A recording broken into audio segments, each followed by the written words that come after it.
the gory, hard to fathom, very hard to hear details of a lifetime of narcissistic abuse, especially from being trafficked, being handed over on a cruise to the people that worked on the cruise, under deck by the priest that was raping us and taking us places and trafficking us. Yes, from a Catholic church. And, there's a lot of different aspects to it that if you haven't seen them, I'm not going to be going over those details in these videos. That's not what these particular videos are for. I may touch on them so that you know where I'm coming from and why I'm talking about a certain topic, but I'm not going to be going into those gory details. I've already been through that, and I don't want to have to relive it again if you don't mind, including a lot of the incest and other weird things that were going on growing up, the abuse, neglect, the abandonment, just horrific stuff that I've experienced in my personal life as a victim of narcissistic abuse all my life. And why I have CPTSD, why I'm so spiritually damaged and I have so many physical injuries and things that seem irreversible. So I'm not going to be going over those. If you would like to find the Broken Vessels series, it's somewhere on my page, my profile, on both my channel on YouTube, you guys, and Facebook, somewhere in my stuff. You can probably find it by pulling up Broken Vessels series in my videos from last year. And I think they were all live videos, so you might be able to find them under the live. So if you want to know the details of where I'm coming out of, what I'm coming out of, that's where you'll find them, because I don't believe it's for me to relive anymore. I do have times when the Lord wants me to share testimony. However, I've shared that part so much that unless it's absolutely called for, it's not going to be part of my testimony anymore. A part of my videos anymore, because that part of my testimony has already been voiced. I found my voice. It's out there on recordings. And, even if I tried to go delete it, it won't go away. So you will be able to find it somewhere on my YouTube channel or on my Facebook profile. It's under Broken Vessels series from last year. So those details won't be in these videos, again, unless it's like I'm just touching on it to let you know where I'm at with that subject. So I knew the Lord wanted me to start going live again and just sharing where I'm at now. It's been almost a year since Glenn passed away, and since last year, in fact, that's January. And then last year in November, December was yet another protection order. And this one was the big one, right? Where the judge had also given one for Lily and cut out visitation completely, which had not happened ever in all those years, right? So I never, ever thought, even then, much less back when my mother, I was unable to get no contact with my mother. And it was just so devastating all the time. It was like it was never, ever, ever going to end. Hi, Melissa. Thank you for joining. Hi, guys on YouTube. Thank you for joining.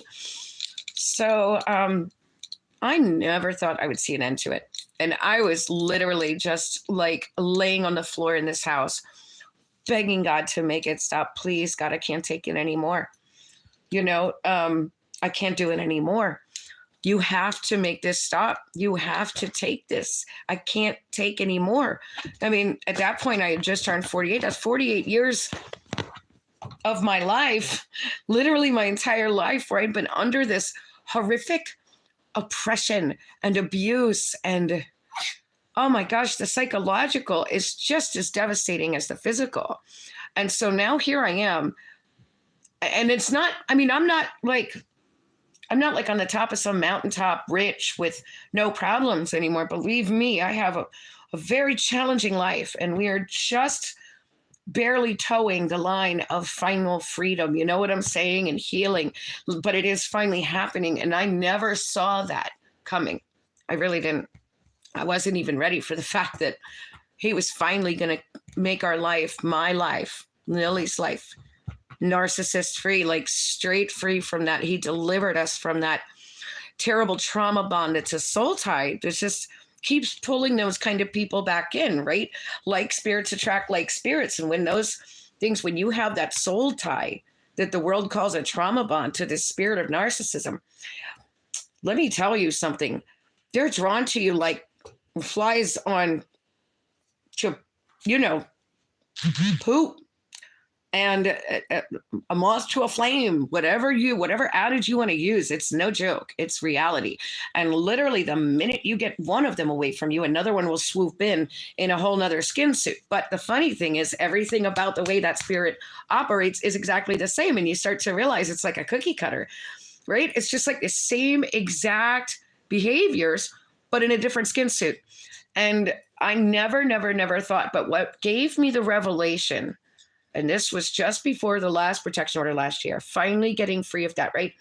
Was when I had the revelation of that soul tie, that trauma bond, the soul tie, and why it would draw that spirit back in, because it operates in the same part of the brain that the spirit of addiction does.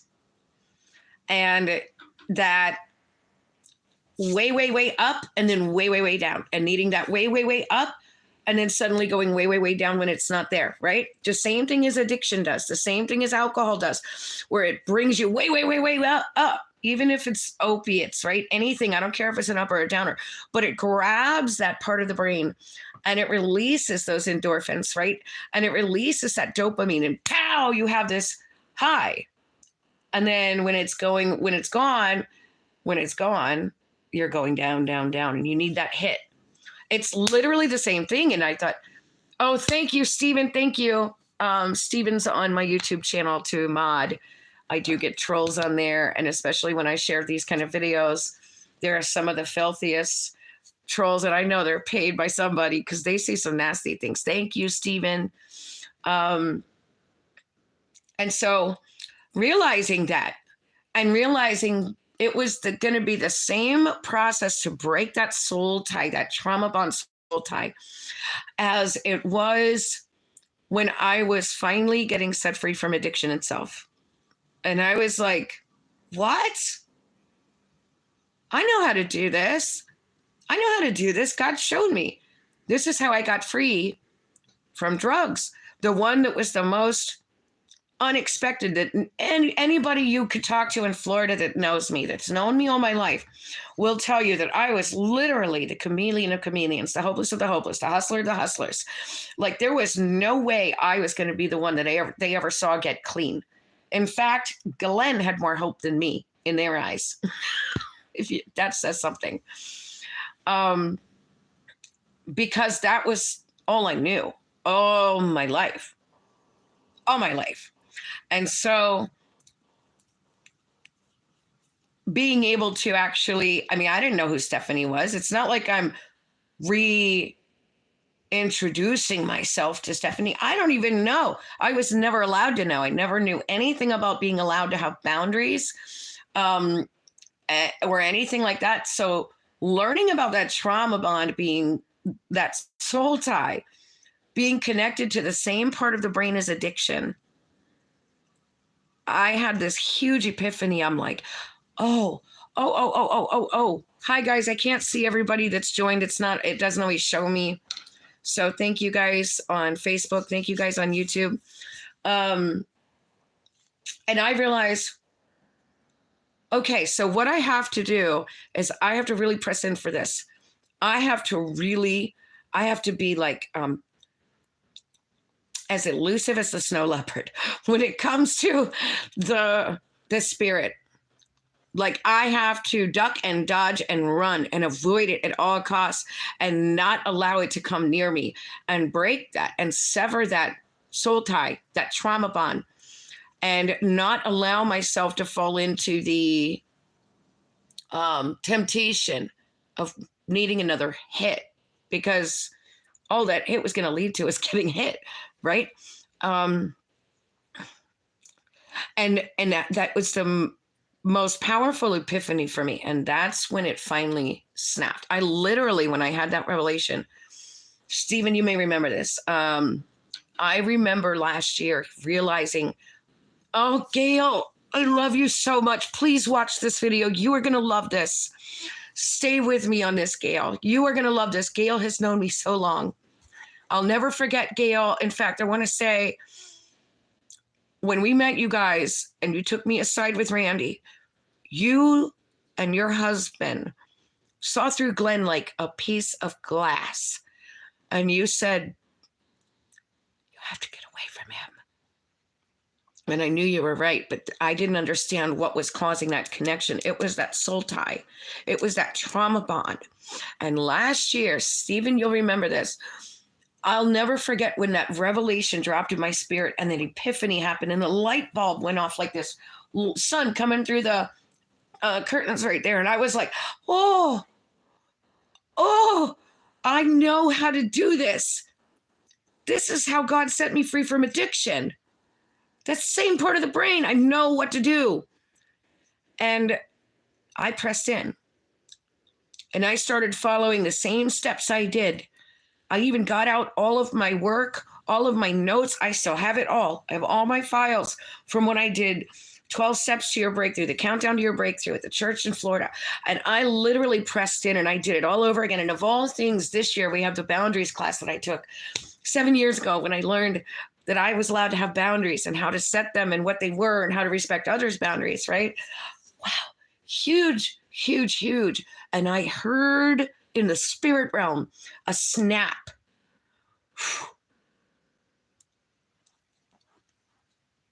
I still hear it crystal clear as I talk about it. The snapping of that soul tie, that trauma bond when it broke. Loud, like if you can imagine a huge elastic rope like this thick snapping. And suddenly there was no trouble.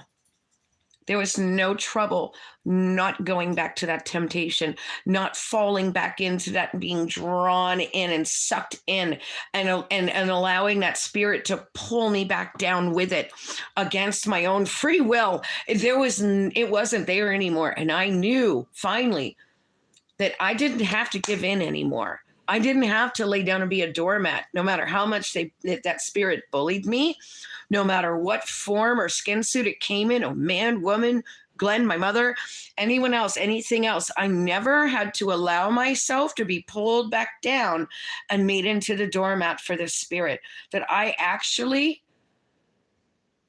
God was going to strengthen me to walk away and walk it out and push the door closed and say, no, you're not pushing your way back in spiritually and physically.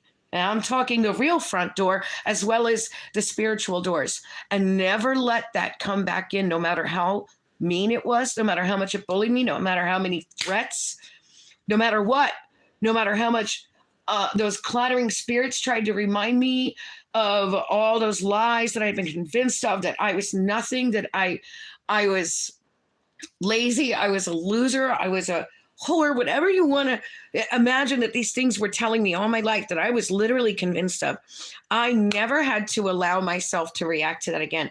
I didn't have to explain myself. I didn't have to apologize. I didn't have to feel guilty. And I was doing nothing wrong, but finally going forward.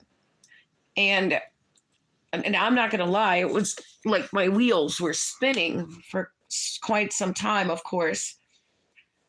But I'm seeing now, 11 months later, January, it'll be 12 months since Glenn passed away, right?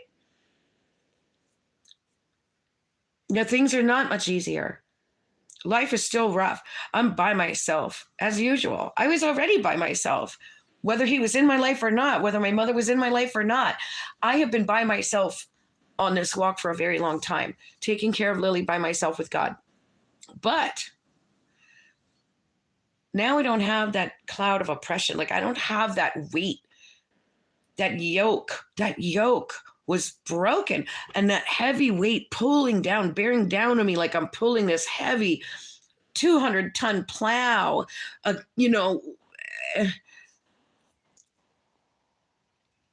and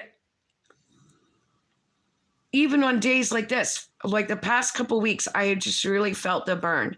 I'm trying to get back to work, right? I'm working, and it's not like it's some insanely hard job. It's a cashier job at a grocery store. But what people don't realize is having the kind of degenerative bone disease and all the damage in my spine with the disc damage and all of that, and the spinal cord damage, and breaking my back twice, it really is quite brutal. However, and yeah, pretty much working just to pay for car repairs at this point. So it's almost a catch-22. But on the flip side, honestly, the change mentally, being able to get out of the atmosphere, and Lily being able to go somewhere where she can actually spend time away from me, and she's not feeling like she's just constantly in the same boring cycle. Wake up, do the homeschool, do the chores, go to bed, wake up, do the homeschool, do the chores, go to bed. And we just kind of do the same. We're stuck in that rut, right? Like, it's broken up the monotony. And honestly, it's so mentally good for us and spiritually good for us. It's not physically good for me by any means. It's brutal. But I am noticing a drastic change in how I'm able to pull out of those mindsets and being able to move forward. When I have to take a nap right now because I am exhausted from working again, it's not like before where I would have this heavy cloud of guilt, like that I'm lazy because I'm taking a nap, because that's what they would literally tell me to my face. And, like afraid that I'm going to end up like my mother, the abandoner that was always hiding in her dark room, just psycho, right? Or like just leave and leave a note and be like gone to Italy and saying she's never coming back, or gone to California saying she's never coming back. Like, I'm not like that. And I know I'm not, but there was this nagging that I can't take naps. I can't do this. I can't do that because I'll be viewed as a loser like my mother. So, oh my gosh, I'm so grateful that I'm able to help you. Thank you. Guys, that's somebody actually on YouTube right now that apparently is receiving from what I'm talking about. And this is why, no matter how bad of a day I'm having, when God tells me to get on and do these videos, somebody needs to hear this. Somebody needs to know that there's freaking hope. Somebody needs to know that there's another side to it. And I feel like I do believe that I've learned now, and I'm not saying that those clattering spirits, those spirits of guilt and stuff, the guilt, shame, and condemnation of the devil doesn't try to whisper to me when I go to take a nap or something. But I'm here to tell you that I'm realizing that it's okay, that I'm nothing like my psycho narcissistic mother, that I will never again be taken down by this spirit through people like Glenn or James or my mother, or anybody else the devil might try to swoop in with that seems so helpful and nice. I don't know how I'm going to do it. It has to be the Lord that continues to strengthen me. But I am noticing that even on the worst days and in the worst weeks, I'm able to get up. And he gives me the strength to face the day.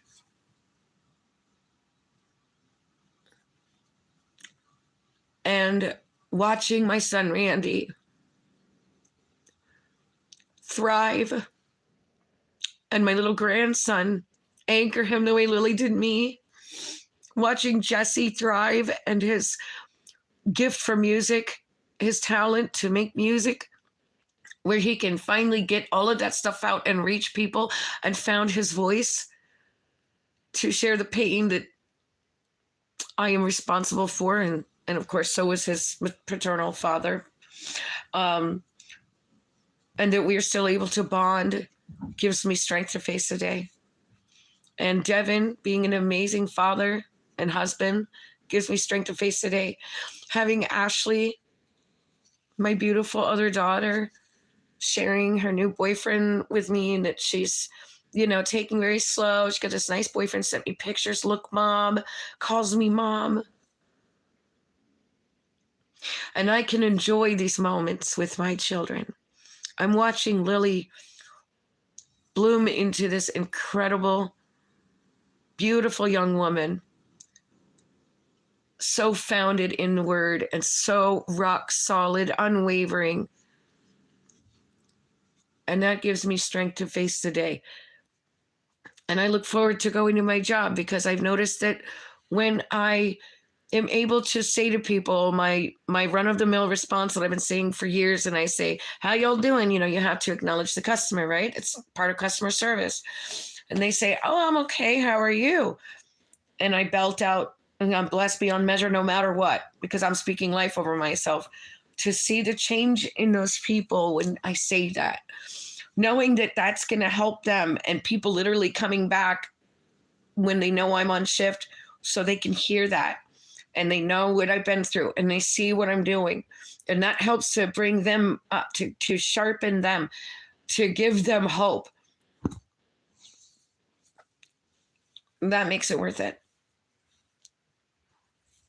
So that's where I'm at now. I'm going to leave it. That's been 20 minutes I've been on now. I will continue the series as God unctions me to. The Holy Spirit unctions me to. We are struggling. Of course we are. I don't know if I'll ever not struggle. Ever. I don't think that's part of my calling, to have things easy, to have a car that runs perfect, or enough money that I can actually save money or something. But we never go without, and God has blessed me with a wonderful friend that makes sure that I can at least get to work and back. The car isn't that bad off. I just need to be able to get the O2 sensors, the oxygen sensors changed. So otherwise, I've been able to keep up on it.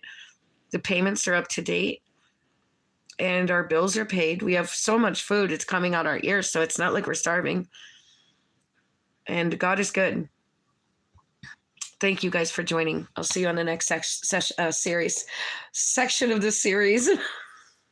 Love you guys. Bye.